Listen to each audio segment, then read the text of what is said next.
ஆதிசிவன் நெற்றி கண்ணை அழுத்திடவே வந்தாயம்மா பரமனோட சிரசினிலே பாங்குடனே அமர்ந்தாயம்மா கங்கையம்மா தேவி நீ கண்ண தோர தாயி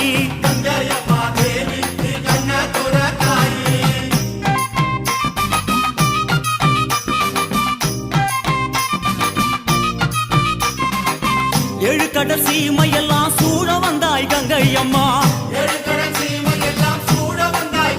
அம்மா ஆறு குளங்களிலே அழகு நதி ஓடையில்